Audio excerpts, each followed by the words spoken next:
Shravan is 18. For 5 years, his waking reality has been total darkness.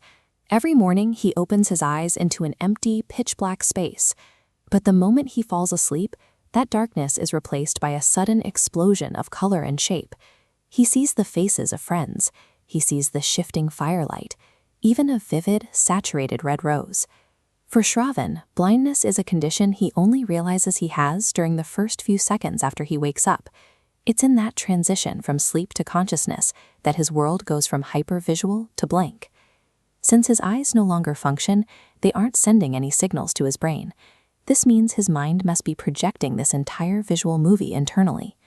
But then there is Nitesh. Nitesh was born blind. He has no visual memories of the world at all, no concept of light, shadow, or color. Yet his mind still finds a way to dream. To understand how these two men navigate their sleep, we have to decouple the idea of dreaming from the physical act of seeing. About 90 minutes after you fall asleep, your brain enters REM, or rapid eye movement sleep. In this stage, your physical body is paralyzed, but brain activity spikes to awake levels. Deep inside, the hippocampus begins nightly maintenance, routing daily memories into pathways to save or delete.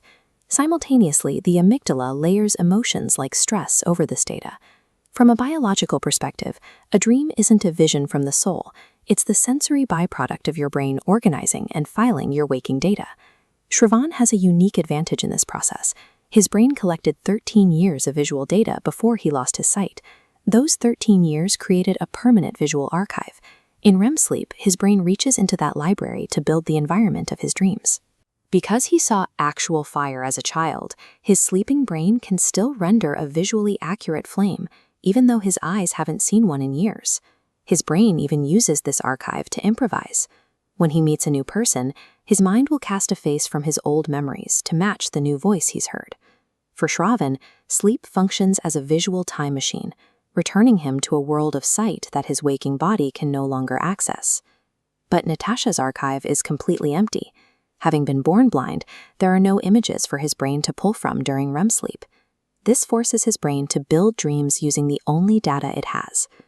Curious, this blueprint illustrates the result, a world mapped out by audio echoes and surface textures, rather than light and shadow.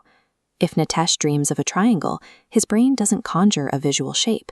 Instead, he dreams the precise tactile sensation of his fingers tracing 3 distinct edges. This also changes how he perceives beauty. For Shravan, a beautiful princess in a dream is a mix of visual traits and a melodic voice. For Nitesh, physical appearance is absent. Beauty is defined purely by the warmth of a voice and the way a person speaks. The brain's dream machine doesn't stop because sight is missing. It simply builds a complete, immersive reality using alternative sensory materials. Looking at both Shravan and Nitesh together reveals that dreaming isn't actually a visual event at all. A dream is a sensory simulation created by the brain during the memory sorting process. It is a reconstruction of your daily data, built with whichever tools are available to the mind.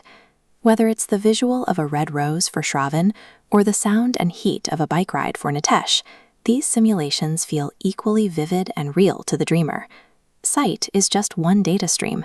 When it's gone, the brain compensates by turning up the resolution of every other sense to ensure the dream feels immersive. This biological reality suggests that our waking lives might be limited by our reliance on sight. Nitesh notes that sighted people often look at a beautiful landscape and eventually complain that there is nothing left to see. But for Nitesh, the absence of sight necessitates a pivot toward a deeper, more attentive way of perceiving. He experiences the intricate textures of the world and the subtle layers of sound that sighted people often ignore. Whether you are awake or dreaming, reality isn't defined by what you look at. It's defined by how much you are willing to feel and listen.